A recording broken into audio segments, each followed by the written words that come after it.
I think the role of the artist is to present something new and different. If you were just to read the news every day, you'd see nothing but doom. And I think that what I try and present is an alternate reality where people are so creative, and I use the artist studio as a metaphor for all that human creativity. If you look around you, every single thing that's not nature has been made by man or woman. And it's pretty astounding, really, how diverse, how creative and innovative and resourceful we are. I really just choose artists that I like their work or I've been inspired by their work over time.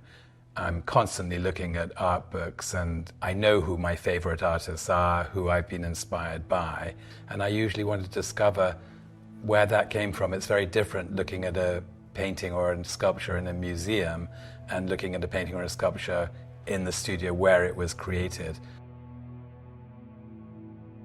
Keith Haring is the person who's got me to start painting in the first place. Just by complete luck, I met him on a subway in New York, and all I said to him was, "Your job looks more fun than mine." And he said, "Well, can you paint?" I said, "No." He said, "Can you draw?" And I said, "Yes, I love drawing. I draw every day."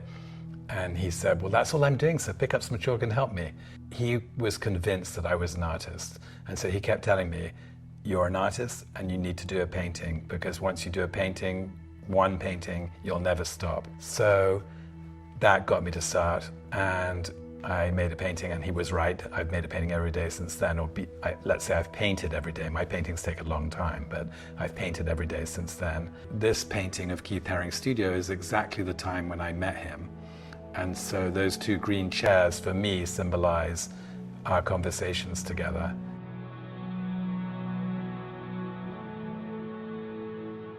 And Basquiat was another one. So shortly after starting to paint, I was very lucky and was immediately represented by a really good gallery in London called a gallerist called Robert Fraser.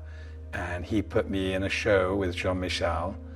And so I met him, of course, and we had great conversations about his artistic process. And so that kind of stimulates the paintings that I'm doing. I'm constantly thinking about the ideas that he told me of what he was doing, and I'm trying to get those into the painting. Also, I was able to call all of the people who've been to his studio during lockdown when I couldn't go out and research. And some people remembered the music that was playing, some people remember what they saw on TV, some people remember the books he was reading, some people remember all the collections of African art that he had. All of that comes into my painting, and that's how I did it.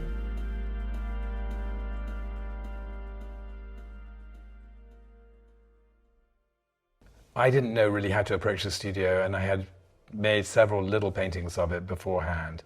And then in the last one, I realized that in one of the photographs of Kusama posing, probably for a gallery show still, in the background, in completely blurred, was all the elements of the studio that I really wanted to paint.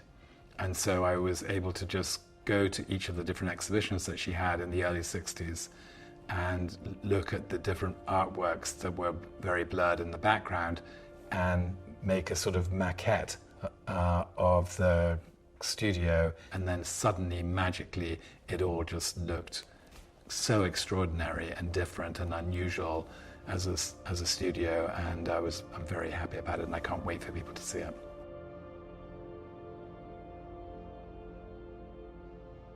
I don't really try to adapt my style, but you can imagine when I've been to the place where they were working and I've looked at all the paintings that they did at that time there, I'm imbued with the kind of inspiration from that person. And so I then let that inform me of how to finish the rest of the painting. I'm not sure whether I'm a landscape painter, I'm not sure whether I'm an interior painter, if I'm painting still lives, because these are really still lives that the artist has created themselves.